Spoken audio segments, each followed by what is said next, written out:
വായിച്ചു വിടുവാൻ എളുപ്പമാണെങ്കിലും ഗിൽഗാലിൽ പോയി, എരിഹോയിൽ പോയി, യോർദാനിൽ പോയി, ഇങ്ങനെ പുറകെ ഒത്തിരി പോകേണ്ടി വരും. ഇതൊക്കെ എളുപ്പമാണെന്ന് നിങ്ങൾ വിചാരിക്കുന്നു. എന്നാൽ ഇതിനെയൊക്കെ അതിജീവിച്ച് പോയി. ഇതാണ് നമ്മുടെ അകത്തെ ഉറവ്. നമുക്ക് നമ്മുടെ ആഗ്രഹങ്ങളെ സാധിപ്പിക്കാത്തവണ്ണം എരിഹോ വരും, ഗിൽഗാൽ വരും, യോർദാൻ വരും. അവിടെ നമ്മൾ അതിനെ ജയിക്കണം. ജയിച്ചാൽ അങ്ങോട്ട് പോയാൽ എലിശയല്ല, ഇങ്ങോട്ട് വന്ന് എലിശ. അവന്റെ പ്രാപ്തി നോക്കി തിരിച്ചു വന്നു.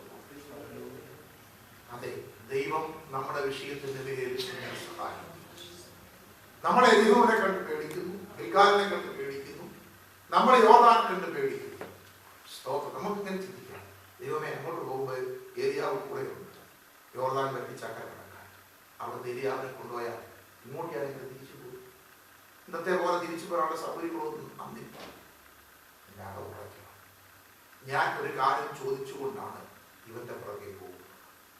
അത് കിട്ടുമ്പോൾ ഞാൻ കിട്ടിയാൽ എന്നല്ല, എനിക്ക് കിട്ടും. നമ്മുടെ അകത്ത് ഉറക്കണം, എനിക്ക് കിട്ടും. നിനക്ക് കിട്ടാൻ തടസ്സങ്ങൾ മുൻപിൽ കൊണ്ടുവരുമ്പോൾ തടസ്സങ്ങളുടെ വലിപ്പമല്ല നീ പറയുന്നത്, നിനക്ക് കിട്ടും. പ്രാർത്ഥിക്കുമ്പോൾ നമ്മുടെ വിശ്വാസം വർദ്ധിക്കും. അവൻ പറഞ്ഞ വാഗ്ദാനങ്ങളിൽ ഒന്നും നിവൃത്തിയാക്കാൻ. ഇന്ന് വായിച്ച സങ്കീർത്തനം അതിന്റെ തലവാചകങ്ങൾ വായിച്ചു. അത് എഴുതിയ മനുഷ്യനെ കുറിച്ച്, സാഹചര്യത്തെ കുറിച്ച് എഴുതിയേക്കുന്നത് വായിച്ചു. അരിഷ്ടന്റെ പ്രാർത്ഥന. അവൻ ക്ഷീണിച്ച് യഹോവയുടെ മുൻപാകെ തന്റെ സങ്കടത്തെ പകരുമ്പോൾ കഴിച്ചത്. ക്ഷീണിച്ചു. ജീവിതത്തിൽ ക്ഷീണിക്കുക എന്നൊരു ഭാഗം. ആ സമയത്ത് നമ്മുടെ പേരിന് വ്യത്യാസം വരും. സാധാരണ അറിയാമേ, ചാക്കോച്ച മത്തായി എന്നുള്ള പേരൊക്കെ മാറിയിട്ട് അരിഷ്ടൻ എന്ന് നമുക്ക് പേര് വിളിക്കപ്പെടും.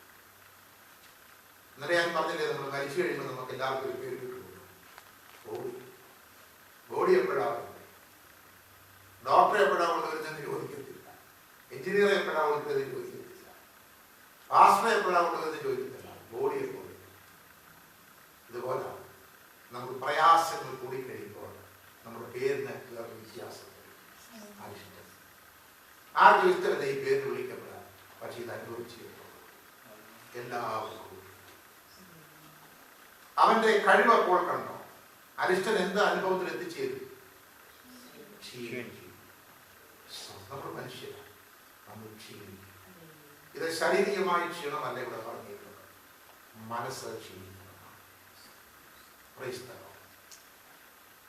ക്ഷീണിച്ച മനുഷ്യൻ ചെയ്ത കാര്യം അവൻ ദൈവത്തോട് പ്രാർത്ഥിച്ചു. ക്ഷീണിച്ചവർ ചെയ്തിട്ടുണ്ടോ? അരിഷ്ടൻ ആയിത്തീർന്ന മനുഷ്യൻ, ക്ഷീണിച്ച മനുഷ്യൻ, അവന്റെ ക്ഷീണം മാറ്റുവാൻ, അരിഷ്ടൻ എന്ന ഈ പേര് മാറ്റുവാൻ ഒരാൾ കണ്ടുമുട്ടി. ആ കണ്ടുമുട്ടിയവരാണ്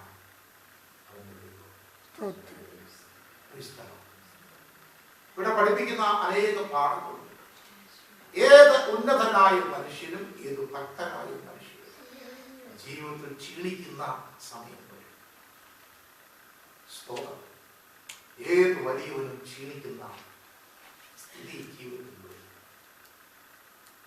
വരരുന്ന് ആഗ്രഹിച്ചാൽ നടക്കത്തില്ല, വരും. ഈ ലോകം തന്നെയാണ്. അത് ഈ ഭൂമിയിൽ ദൈവം വെച്ചിരിക്കുന്നത്. രാത്രിയും പകലും ഉണ്ട്.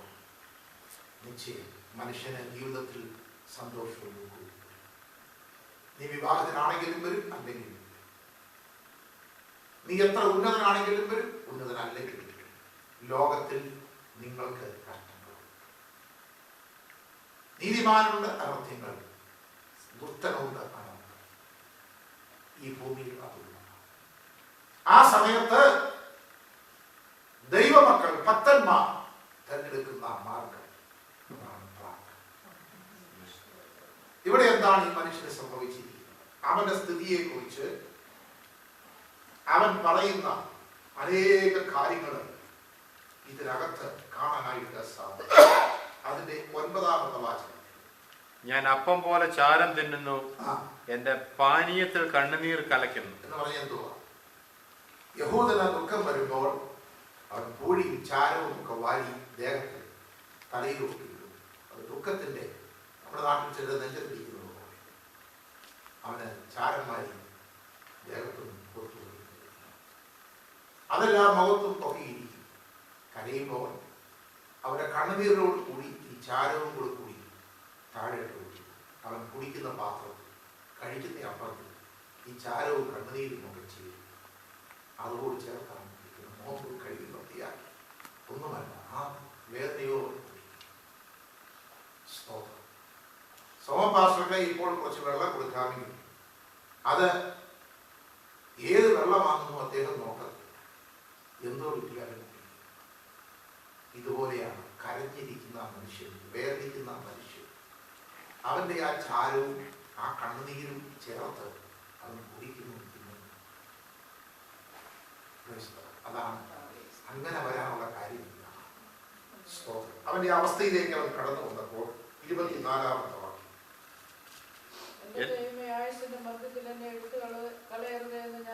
കണ്ടോ? ആയുസിന്റെ മധ്യത്തിൽ ഒരു മനുഷ്യനേക്കുന്ന അനുഭവം. അവൻ പ്രതീക്ഷിച്ച വയസ്സിനേക്കാൾ പകുതിയെ ഇപ്പോൾ ആയിട്ടുള്ളൂ.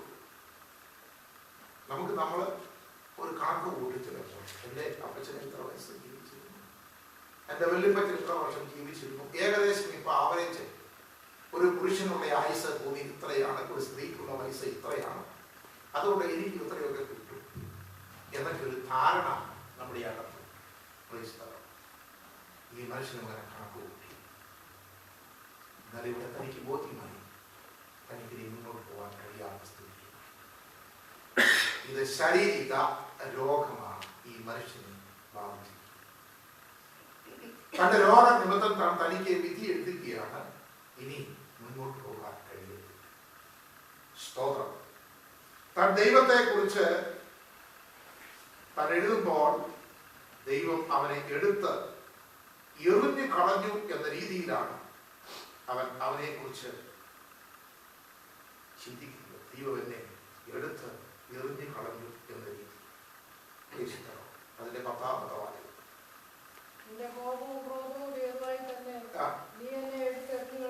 ഇങ്ങനെയുള്ള ചിന്തകളൊക്കെ നമ്മെ ദൈവം എടുത്ത് നീ നമുക്ക് നമ്മുടെ ഭക്ഷണം പോലും കഴിക്കാൻ കഴിയാത്ത അവസ്ഥ. ചുരുക്കി പറഞ്ഞാൽ ആരെ ആശ്വസിപ്പിച്ചാലും ആശ്വാസം കൈക്കൊള്ളുവാൻ കഴിയാത്ത സ്ഥിതി നമ്മുടെ ജീവിതത്തിൽ വരും. ഏത് മനുഷ്യനും ആ സമയത്ത് തകർന്നു പോകും. അതാണ് ഇവിടെ ആ മനുഷ്യനെ അരിഷ്ടൻ എന്ന് വിളിച്ചിരിക്കുന്നത്. ദാവീദിനെ കുറിച്ച് പ്രസംഗിക്കുമ്പോൾ എല്ലാവരും അവന്റെ പ്രാപ്തി പ്രസംഗിക്കാറുണ്ട്. അവൻ ഗോലിയാത്തിനെ കൊന്നവനാണ്, സിംഹത്തെ കൊന്നവനാണ്, കരടിയെ കൊന്നവനാണ്, അവൻ വലിയവനാണ് ലോകപ്രകാരം. മറ്റുള്ളവർ പാടി ശൗൽ 10,000 കൊന്നു. ഒരു നല്ല പാട്ടുകാരനായിട്ട്, ഒരു നല്ല ഉപദേഷ്ടാവായിട്ട്, ഒരു നല്ല പണിക്കാരനായിട്ട്, ഒരു നല്ല രാജാവായിട്ട്, ഒരു നല്ല യോദ്ധാവായിട്ടൊക്കെ നമുക്ക് അറിയാം. എന്നാൽ വേദപുസ്തകം പഠിക്കുമ്പോൾ ശമൂവേലിന്റെ 2-ാം പുസ്തകം 3-ാം അധ്യായം 39-ാമത്തെ വാക്യം, 3:39. ഞാൻ രാജാഭിഷേകം പ്രാപിച്ചവനെങ്കിലും ഇന്ന് ബലഹീനനാകുന്നു. രാജാഭിഷേകം പ്രാപിച്ചവൻ ബലഹീനാകാൻ പാടില്ല. അവന് ചില നിയമങ്ങൾ ജീവിതത്തിൽ പാലിക്കേണ്ടവരാണ്. ഞാൻ ഒരു ഡോക്ടറാണ്, എന്റെ ജോലി ഓപ്പറേഷൻ നടത്തി എന്നുള്ളതാണ്. എങ്കിൽ ഓപ്പറേഷൻ നടത്തുന്ന എന്റെ കൈ അടയ്ക്കാൻ പാടില്ല. ചോര കാണുമ്പോൾ ഇറച്ചിയും മറ്റും വെട്ടിമുറിക്കുന്നത് സമയത്ത് എന്റെ കൈ വിറയ്ക്കാൻ പാടില്ല. അങ്ങനെ കൈ വിറയ്ക്കുന്ന ഒരു മനുഷ്യനാണെങ്കിൽ എന്നെ ആ പണിക്ക് ഒരു സർജനാൻ കൊള്ളത്, എന്നെ ആ ജോലിയിൽ നിന്ന് പിരിച്ചു. ആ ജോലിയിൽ എനിക്ക് ഒരു പ്രാപ്തി ഉണ്ടായിരിക്കണം, എങ്കിൽ മാത്രമേ ഞാൻ ആ ജോലി തിരഞ്ഞെടുക്കാൻ പാടുള്ളൂ. ഒരു പൈലറ്റ് ആകുമ്പോൾ, ഒരു ബസിന്റെ ഡ്രൈവർ ആകുമ്പോൾ, അല്ലെങ്കിൽ ഒരു അധ്യാപകനാകുമ്പോൾ എല്ലാം അതിൻ്റെതായ ചില നിബന്ധനകൾ നമ്മുടെ ജീവിതത്തിൽ പാലിക്കും.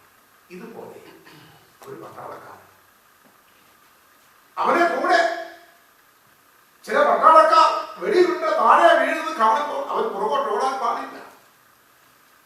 അവൻ എത്ര ചുറ്റും നിന്നപ്പോൾ വെടികൊണ്ട് വീണാലും പിന്നെയും മുൻപോട്ട് പോകണം. എങ്കിലേ അവന് പട്ടാളക്കാരനായിരിക്കാൻ കഴിയത്തുള്ളൂ. രാജാവിന് ചില ഗൗരവമുള്ള വിഷയത്തിൽ അവന്റെ ജീവിതത്തെ കാക്കേണ്ട നിയമത്തിന് കീഴ്പ്പെട്ടത്. അവൻ എന്തെങ്കിലും കാണുമ്പോൾ തളരാൻ പാടില്ല, ക്ഷീണിക്കാൻ പാടില്ല. അവൻ ക്ഷീണിച്ചാൽ അവന്റെ കുടുംബമല്ല ക്ഷീണിക്കുന്നത്, അവന്റെ രാജ്യം ക്ഷീണിക്കും. അതുകൊണ്ട് എന്ത് സംഭവിച്ചാലും രാജാവ് ക്ഷീണിക്കാൻ പാടില്ല. അതാണ് രാജാഭിഷേകം. ക്ഷീണിക്കാൻ പാടില്ല. ഗോലിയാത്തിനെ വലിപ്പം കാണുമ്പോൾ അവൻ പുറകോട്ട് ഓടാൻ പാടില്ല, അവൻ മുൻപോട്ട് ഓടണം. അവന്റെ വാളോ അവന്റെ പരിചയമൊന്നും ഇവനെ ഭീതിപ്പെടുത്താൻ പാടില്ല, അവൻ മുൻപോട്ട് ഓടണം. എന്നാൽ ഇവിടെ ദാവീദ് പറയുകയാണ്, ആ രാജാഭിഷേകം ഞാൻ പ്രാപിച്ചവനാണ്, ചിരിക്കേണ്ട, ധൈര്യം ആയി നിൽക്കേണ്ട, രാജാഭിഷേകം പ്രാപിച്ചവനാണ്. പക്ഷേ ഇനി ഞാൻ രാജാഭിഷേകം പ്രാപിച്ച ഞാൻ ആരാണ്? ഗോലിയാത്തിനെ കൊന്നവനും സിംഹത്തെയും കരടിയെയും കൊന്നത് വീരനാണ് ശൂരനാണെന്ന് മറ്റുള്ളവരാൽ പാടി അഭിമാനം സ്വീകരിച്ചവർ സ്വയം പറഞ്ഞിട്ടുണ്ടോ? ഞാൻ ബലഹീനനായി. നമുക്കും ബലഹീനൻ എന്നൊരു ഭാഗം സഹോദരൻ. വീണ്ടും മുൻപോട്ട് വരും. അതേ അധ്യായത്തിൽ തന്നെ അതിന്റെ 32ാമത്തെ വാചകം, അവർ അബ്നേറിനെ ഹെബ്രോനിൽ അടക്കം ചെയ്തപ്പോൾ രാജാവ് അബ്നേറിന്റെ ശവക്കുഴിക്കരികിൽ ഉറക്കെ കരഞ്ഞു. പരിശുദ്ധാത്മാവ് എഴുതുന്ന ഓരോ വാക്കിനും അർത്ഥവും. ദാവീദ് കരഞ്ഞു എന്നല്ല അവിടെ എഴുതിയിരിക്കുന്നത്, കരഞ്ഞുകൊണ്ടിരുന്നു എന്നല്ല എഴുതിയിരിക്കുന്നത്. ദാവീദ് ഉറക്ക കരഞ്ഞു. ജീവിതത്തിൽ ഉറക്ക കരയേണ്ട സന്ദർഭം ചിലപ്പോൾ സംഭവിച്ചു. ദാവീദ് ഉറക്ക കരഞ്ഞു. ഇപ്പോൾ നമ്മൾ കാണുന്നത് ഗോലിയാത്തിന്റെ മുൻപിൽ ഓടിച്ചെല്ലുന്ന ദാവീദിനെയല്ല, സിംഹത്തെയും കരടിയെയും പിടിച്ച് ഒതുക്കി ജയിക്കുന്ന ദാവീദിനെയല്ല. ഒരു ശവകുടീരത്തിന് മുമ്പിൽ നിന്നുകൊണ്ട് ഉറക്ക വാവിച്ച് കരയുന്ന ദാവീദ്. പെട്ടകത്തിന്റെ മുൻപില് നൃത്തം ചെയ്ത ദാവീദ് നമുക്ക് ഇഷ്ടമാണ്. കരടിയോട് മല്ലടിക്കുന്ന ദാവീദ് നമുക്ക് ഇഷ്ടമാണ്. രാജാസനത്തിൽ ഇരുന്ന് രാജ്യം ഭരിക്കുന്ന രാജാവ് നമുക്ക് ഇഷ്ടമാണ്. ദൈവാലയം പണിയുവാൻ വേണ്ടി അനേക കാര്യങ്ങൾ വാരിക്കൊണ്ടുന്ന ദാവീദ് നമുക്ക് ഇഷ്ടമാണ്. എന്താ ഇവിടെ ഒരു വ്യത്യസ്ത ദാവീദ്? രാജാഭിഷേകത്തിന് വിരുദ്ധമായി ബലഹീനനാകുന്ന മനുഷ്യൻ, ഉറക്ക കരയുന്ന മനുഷ്യൻ മുന്നോട്ട് വരുമ്പോൾ ശമൂവേലിന്റെ 2-ാം പുസ്തകത്തിൽ 21-ാം അധ്യായം 15-ാമത്തെ വാക്യം.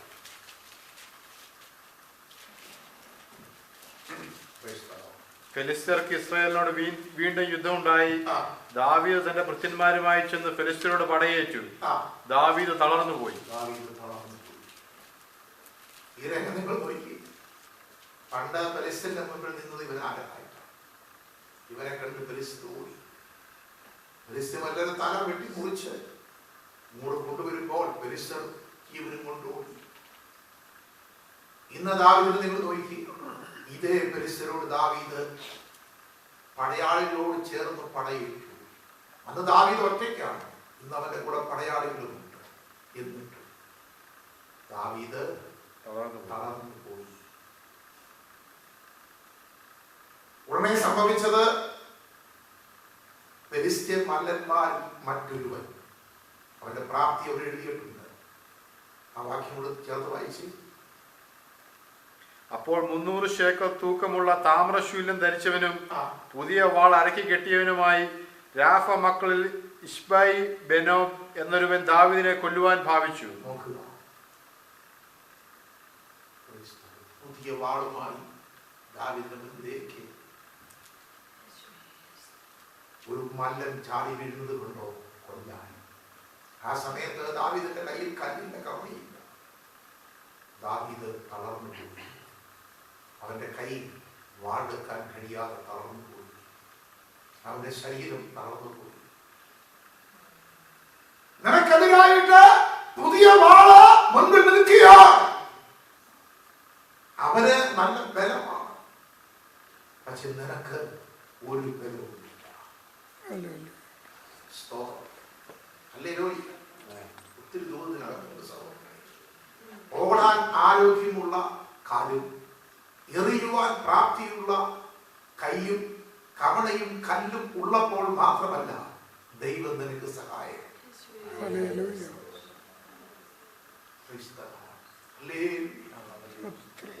നീ തളരുമ്പോൾ, നിനക്കെതിരായി പുതിയ വാള് ഉയർന്നു നിൽക്കുമ്പോൾ, നിന്നെ കൊല്ലാൻ കഴിയുന്ന സ്ഥിതിയിൽ എത്തിച്ചേരുമ്പോൾ അവിടെ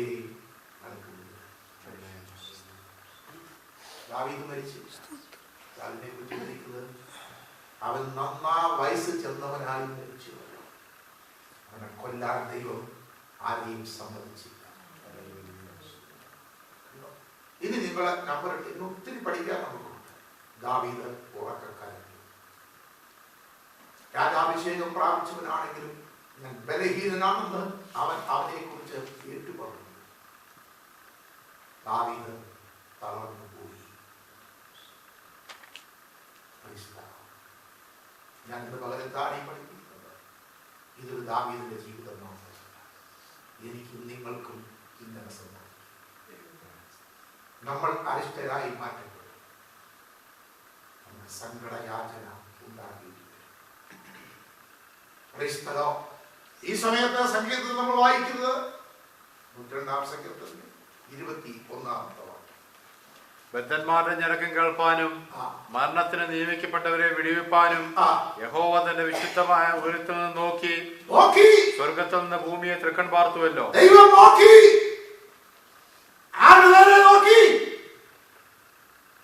ബദ്ധന്മാരുടെ ഞരക്കം കേൾപ്പാനും മരണത്തിന് നിയമിക്കപ്പെട്ടവരെ വിടുവിപ്പാൻ. മുടക്കുമുതൽ എന്താ? ഞരക്കം. ദൈവം നോക്കാൻ നീ എത്ര ഡോളർ കൊടുത്തു? ദൈവം നോക്കാൻ നീ എത്ര പേരെ കൂട്ടുപിടിച്ചു? ഏത് പ്രവാചകന്റെ വീട്ടിൽ പോയി? ഇല്ല. ദൈവം നോക്കാനുള്ള കാരണം കണ്ടോ? നിന്റെ ഞരക്കത്തിന്റെ ഒച്ച. എന്തിനാ ഞരങ്ങി? വാക്ക് പറയാൻ കഴിയുന്നില്ല. കാരണം തിന്നുന്ന ഭക്ഷണത്തിൽ പോലും ചാരവും കുടിക്കുന്ന വെള്ളത്തിൽ പോലും കണ്ണുനീരും കലർന്ന ഇറക്കാൻ കഴിയുന്നില്ല. അതുകൊണ്ട് ആ ഞരക്കത്തിന്റെ ഒച്ച നിമിത്തം ദൈവം തൃക്കൺ പാർത്തു. മണിക്കൂറുകൾ ചിന്തിപ്പാൻ ഈ വാക്യമില്ലേ? ചിന്തിച്ചാൽ തീരാത്യാഴം ഈ വാക്യത്തിലില്ലേ? ലോകം ഇന്ന് ശാസ്ത്രീയമായിട്ട് ഏറ്റവും ഉന്നതിയിലാണ്. പുരാതന കാലത്തെ സ്ഥിതിയല്ല ഇന്ന്. എന്തിന്? നമ്മുടെ അപ്പച്ചന്മാരും അമ്മച്ചിമാരും ജീവിച്ച കാലത്തെ പോലെ അല്ലല്ലോ ഇന്ന്. എന്തെല്ലാം ആധുനിക കണ്ടുപിടുത്തങ്ങൾ, സൗകര്യം. എന്നാൽ ഇന്ന് ഞാൻ നിങ്ങളോട് പറയട്ടെ, ഇപ്പൊ ജോർജ് കുട്ടികളുടെ മനസ്സിൽ എന്താണ് ചിന്തിച്ചതെന്ന് പറയാൻ. ജോർജ് കുട്ടികളുടെ ചുറ്റും ഈ ലോകത്തിലെ മുഴുവൻ ശാസ്ത്രജ്ഞന്മാരെ കൊണ്ടിരിക്കാനും കഴിയത്തില്ല. അത് കണ്ടുപിടിപ്പാൻ കഴിയുന്ന ഒരു മനഃശാസ്ത്രവും ഒരു ആധുനിക മിഷ്യനും ഉണ്ടായിട്ടില്ല. നിന്റെ അടുത്ത് അപ്പുറത്തും ഇപ്പുറത്തും ഇപ്പോൾ ആൾക്കാരിരിക്കില്ലേ? എൻ്റെ അകത്തുനിന്ന് ചിന്തിച്ചു എന്ന് പറയുവാൻ അവർക്ക് കഴിയില്ല.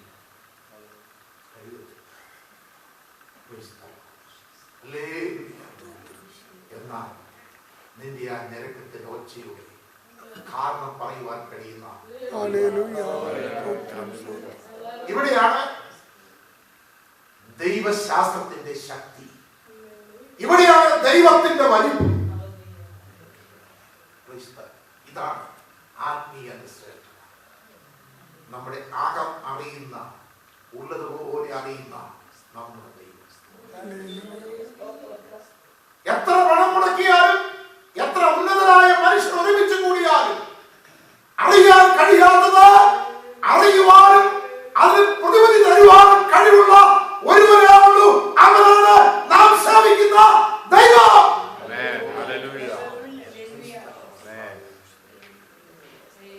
മനസ്സിലായോ? നിന്റെ മുടക്ക് മുതല് $1 കോടി അല്ല. ഇവിടെ വിടുതൽ കിട്ടിയത് എവിടെ നിന്നറിയാമോ? ആയുസിന്റെ മധ്യത്തിൽ മരണം വന്നു നിൽക്കുന്നു. പുതിയ വാൾ പിടിച്ചവൻ നിന്നെ കൊന്നു മാറ്റുവാൻ നിന്റെ ആയുസിന്റെ മധ്യത്തിൽ വന്നു നിൽക്കുമ്പോ പണം കൊണ്ടല്ല, പദവി കൊണ്ടല്ല, രാജാവായത് കൊണ്ടല്ല, നേതാവായത് കൊണ്ടല്ല, കൂട്ടുകാരുടെ ബലം കൊണ്ടല്ല, പട്ടാളത്തിന്റെ കൊഴുപ്പ് കൊണ്ടല്ല, ആയുധത്തിന്റെ കൂമ്പാരം കൊണ്ടല്ല, പിന്നെയോ നിന്റെ ഞെരുക്കത്തിന്റെ ഒച്ച നിമിത്തം.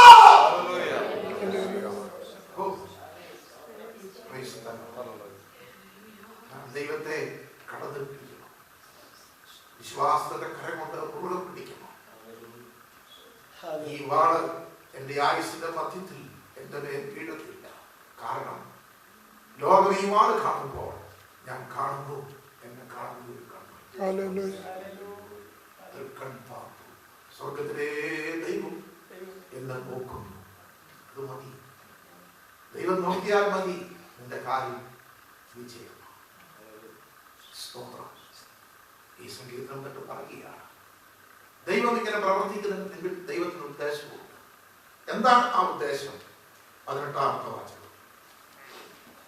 വരുവാനിരിക്കുന്ന തലമുറയ്ക്ക് വേണ്ടി ഇത് എഴുതി വെക്കും. കണ്ടോ? സൃഷ്ടിക്കപ്പെടാനുള്ള ജനം യഹോവയെ സ്തുതിക്കും. അതിനാണ് ദൈവം ഇങ്ങനെ ചെയ്യുന്നത്. ഒരു തലമുറ നിന്നിൽ കൂടി ദൈവം ചെയ്തത് അറിയാൻ ഒരു തലമുറയെ ദൈവം കാണും. വിശ്വസിക്കുക സഹോദരൻ. നിന്നെ ഞെരുക്കത്തിലാക്കിയത് നിന്റെ അപ്പത്തിന്റെ കൂടെ ചാരവും നിന്റെ വെള്ളത്തിന്റെ കൂടെ കണ്ണുനീരും കൂടെ ചേർത്ത് കുടിപ്പിച്ചത് ആയുസിന്റെ മധ്യത്തിൽ നിനക്കെതിരായി പുതിയ വാള് നിൽക്കുന്നു. നീ ഉറങ്ങ കരയേണ്ടി വന്നു. വിശ്വസിക്കുക. വരുവാനുള്ള തലമുറ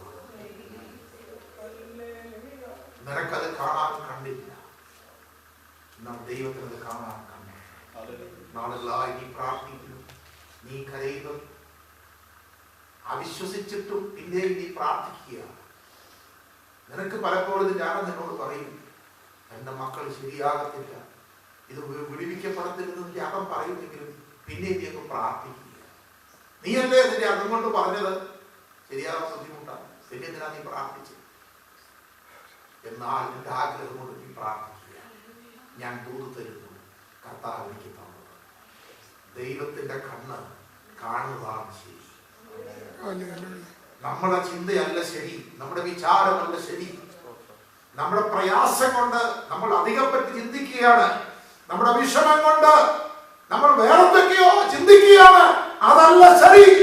ആരാധനയിൽ വലിയവൻ, പ്രവൃത്തിയിൽ ശക്തൻ, അവന്റെ ചിന്തയാണ് ശരി. തെറ്റിക്കൂടാത്ത ആരാധനയുള്ളവൻ, അവൻ ചിന്തിക്കുന്നതാണ് ശരി. അവൻ എന്താണ് ചിന്തിച്ചത് അതാണ് അവൻ പറഞ്ഞത്. വരുവാനുള്ള തലമുറ